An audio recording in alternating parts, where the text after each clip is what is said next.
Number 1, बुढ़ापा क्यों आता है। नंबर 2, बुढ़ापे में दुख क्यों मिलता है। नंबर 3, बुढ़ापे में काम कौन आता है। जय श्री कृष्णा मित्रों, स्वागत है आप सभी दर्शकों का एक बार फिर से हमारे गगन ज्ञान सरोवर यूट्यूब चैनल में। मित्रों, सबसे बड़ा सवाल है कि बुढ़ापा क्यों आता है। दूसरा सवाल है कि बुढ़ापे में दुख क्यों मिलता है। और तीसरा सवाल है कि बुढ़ापे में काम कौन आता है। मित्रों, ईश्वर का एक नियम है, पृथ्वी पर आने वाले जीव को जन्म मृत्यु जरा व्याधि से गुजरना ही पड़ता है। आप चाहो या ना चाहो, ये चारों वो सच हैं जिन्हें आपको स्वीकार करना पड़ता है। दुनिया में साइंस ने बहुत तरक्की कर ली, लाखों शोध कर लिए, करोड़ों प्रकार की औषधियाँ बनाकर तैयार कर दी, परंतु इन 4 समस्याओं का कोई परमानेंट सॉल्यूशन नहीं मिला। वैज्ञानिक भी हैरान हैं इस बात से कि हमने लाखों प्रकार की मेडिसिन बना ली, फिर भी बीमारियां कमने की जगह बढ़ती जा रही हैं। लाखों की संख्या में मेकअप इंडस्ट्रीज चल रही है, फिर भी बुढ़ापे पर कंट्रोल नहीं कर पाए। ये तो वही बात हो गई, तो पुराने कपड़े पर फिर से रंग चढ़ाने पर कपड़ा नया नहीं बन जाएगा, उसमें कमजोरी तो बनी ही रहेगी, वास्तविकता नहीं बदल सकती। अब सवाल है कि बुढ़ापा आता क्यों है। मित्रों, गीता में भगवान श्री कृष्ण कहते हैं कि हे अर्जुन, जिस तरह मनुष्य वस्त्र पुराने होने पर उन्हें उतार कर नए वस्त्र पहन लेता है, उसी तरह जीवात्मा पुराने शरीर को छोड़कर नया शरीर धारण कर लेती है। जिंदगी की यात्रा में हजारों कठिनाइयाँ, हजारों यातनाएं, दुख, कलेश, संताप भोगते भोगते मनुष्य का शरीर जर्जर हो जाता है, जिसकी नवीनता तेज बल क्षीण हो जाता है। इसलिए वह बुढ़ापे की अवस्था को प्राप्त होता है। जिस तरह गाड़ी पुरानी होने पर नई की अपेक्षा बहुत कुरूप दिखने लगती है, और ये बात सिर्फ मनुष्य में नहीं बल्कि पृथ्वी पर उत्पन्न होने वाली हर एक वस्तु, हर एक प्राणी में होती है। बुढ़ापा आने का एक कारण और भी है, और वह है परिवर्तन। जिस प्रकार प्रकृति स्वयं में परिवर्तन करती रहती है, एक जैसा मौसम कभी नहीं रहता। एक वर्ष में 6 ऋतुएं बदलती हैं, हेमंत, ग्रीष्म, वर्षा, शरद, शिशिर, बसंत। ये ऋतुएं बदलते मौसम की पहचान है। बदलते रहना यहाँ का नियम है। जैसे प्रकृति कई रूप धारण करती है, उसी तरह हमारे अंदर भी बदलाव होता रहता है। बदलाव होने से शांति और सद्भाव बना रहता है। मान लीजिए कोई राजा दुष्ट है और वह सदा सदा के लिए राजा बना रहे, तो प्रजा उसे कैसे झेलेगी। अधिक समय तक सत्ता में रहने से उसमें दुष्टता आ जाएगी, अहंकार आ जाएगा। इसलिए बदलाव बहुत ज़रूरी है। कहते हैं एक ही चीज़ बार बार खाने से, एक ही वस्तु को बार बार देखने से, एक ही ध्वनि बार बार सुनने से मन ऊब जाता है। बुढ़ापा आने का तीसरा कारण है कि जो हम करते हैं वही हमें आगे चल कर के मिलता है। हमने अपने जीवन में जो कुछ भी किया है, अच्छा या बुरा, उसका परिणाम भी तो मिलना है। कुछ का परिणाम जीते जी मिल जाता है और कुछ कर्मों का मृत्यु के बाद। जिंदगी के सफ़र में ये 4 पड़ाव होते हैं। जैसे सेना में भर्ती होने के लिए हमें कई परीक्षाओं से गुजरना पड़ता है, उसी तरह मनुष्य के जीवन में ये 4 अवस्थाएं उनके लिए परीक्षाओं के समान हैं। बुढ़ापा मृत्यु से पहले की अवस्था है, जिसमें आते आते जीवन के सारे रस क्षीण हो जाते हैं, केवल दुख ही दुख रह जाते हैं।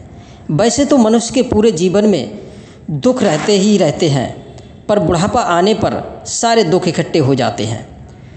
इधर शरीर का जर्जर होना, उधर दुखों का आना। मित्रों, सच्चाई तो ये है कि धरती पर मिलने वाले सुख जो हमें भौतिक वस्तुओं से मिलते हैं, वे सारे सुख शरीर के होते हैं।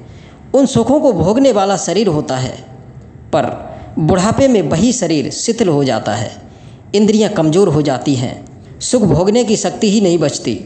तो स्वाभाविक है, सुख नहीं भोग सकता तो उसके पास दुख ही दुख रह जाते हैं। संसारिक लोग भी उसकी केयर नहीं करते, क्योंकि वे मतलबी हैं। उन्हें आपके सुंदर तन से प्यार था, आपके धन से प्यार था। अब सुंदर तन तो आपके पास रहा नहीं, धन आपने पहले ही दे दिया, तो वे आपकी केयर क्यों करेंगे। जो उन्हें चाहिए था वो उन्हें मिल गया, रह गए सिर्फ आप अपने लाचार, असमर्थ और वृद्ध शरीर के साथ अकेले। अब उस दुख को सहने के अतिरिक्त तुम्हारे पास कोई विकल्प नहीं है। अब तो सिर्फ एक ही सहारा रह जाता है, मृत्यु का। कि मृत्यु आए और उसे सारे दुखों से मुक्ति दिला दे, पर वह भी बड़ी निर्दयी है, समय से पहले वो भी नहीं आती, आते हैं तो सिर्फ दुख। मित्रों, बुढ़ापे में मिलने वाला दुख अतीत में किए गए कर्मों का संचित फल होता है, जो हम स्वयं वो करके आए थे।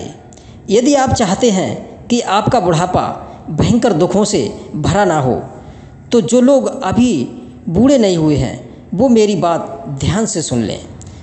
सबसे पहला काम आपको ये करना है कि आपकी संतान को अच्छा संस्कार देकर परोपकार और दया धर्म का पाठ पढ़ाना चाहिए। यदि उनके अंदर परोपकार की भावना होगी, दिल में दया का भाव होगा, धर्म का ज्ञान होगा, तभी वो बुढ़ापे में आपकी कद्र करेंगे, अन्यथा नहीं।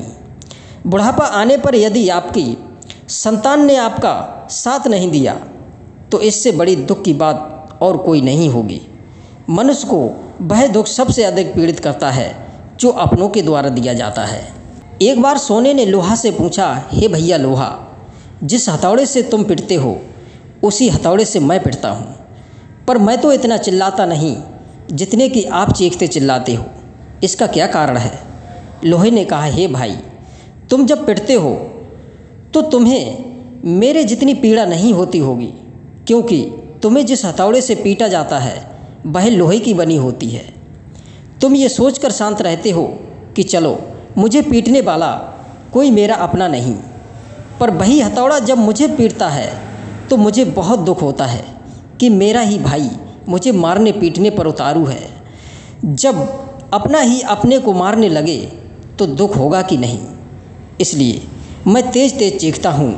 मित्रों, ये बात अच्छी तरह से ध्यान में रखना चाहिए। बुढ़ापे में जब संतान साथ नहीं देती, छोड़कर चली जाती है या उल्टा आपको मारने पीटने लगती है, इसका मतलब है आपने उन्हें पढ़ाया लिखाया तो बहुत, धन कमाने में दक्ष बना दिए, पर उन्हें सदाचार के लक्षण नहीं सिखाए, अच्छे संस्कार नहीं दिए। यही कारण है कि बुढ़ापे में उन्होंने आपसे मुख मोड़ लिया। दूसरी बात आपको ये ध्यान में रखनी है कि आप कभी निकम्मा बनकर के ना रहें। जितनी सामर्थ्य हो उतना बुढ़ापे में कोई ना कोई कार्य करते रहना चाहिए, जिससे सभी आपको महत्व देते रहें। और ये आदत आपको जवानी से ही बनाकर रखनी चाहिए। अगर जवानी से आपने सोच लिया कि मेरे पास बहुत सारा धन है, मेरे बच्चे भी जवान हो गए, अब मुझे कुछ करने की ज़रूरत नहीं, सारा कारोबार बच्चों के हाथ में दे दिया और स्वयं आराम की ज़िंदगी बिताने लगे, तो याद रखना वही आराम आपको बुढ़ापे में बहुत दुख देगा। उस समय आप ना तो काम करने की स्थिति में होंगे और संतान ने भी साथ छोड़ दिया तो फिर आपका कोई नहीं होगा। इसलिए कभी किसी पर बोझ बनकर मत रहना। तीसरी बात, कम से कम बोलना। ज़्यादा बोलने से शक्ति और बुद्धि दोनों छीड़ हो जाती हैं, फिर कोई आपको भाव नहीं देता, वे रोज़ रोज़ की आपकी बकबक से तंग आ जाते हैं। अच्छाई इसी में है, कम से कम बोलिए। चौथी बात, बिना मांगे सलाह मत दीजिए जब तक आपसे कोई पूछने ना आए। और पांचवी बात, सहन करने की आदत बनाइए। कहते हैं सहनशीलता ही परिवारों को जोड़े रखती है। यदि किसी ने आपसे कोई टेढ़ी मेढ़ी बात कह दी और आपने उसे सहन नहीं किया तो आपके परिवार में बिखराव की स्थिति बन जाएगी। पूरा परिवार छिन्न भिन्न होकर इधर उधर चला जाएगा। उस स्थिति में आपको कोई नहीं पूछेगा और आपके परिवार की शक्ति कमज़ोर पड़ जाएगी। मित्रों, मुझे उम्मीद है कि आप इन बातों को अपनी ज़िंदगी में ज़रूर अपनाएंगे दोस्तों, और ये बातें अपनानी भी चाहिए। अगर ये बातें आपने अपना ली तो बुढ़ापे में आपको कभी कष्ट नहीं होगा। दोस्तों, वीडियो के विचार आपको कैसे लगे हमें कमेंट के माध्यम से अवश्य बताएं। फिर मिलते हैं किसी नई वीडियो में नई ज्ञान चर्चा के साथ। आप सभी का बहुत बहुत धन्यवाद। जय श्री कृष्णा, जय श्री राधे।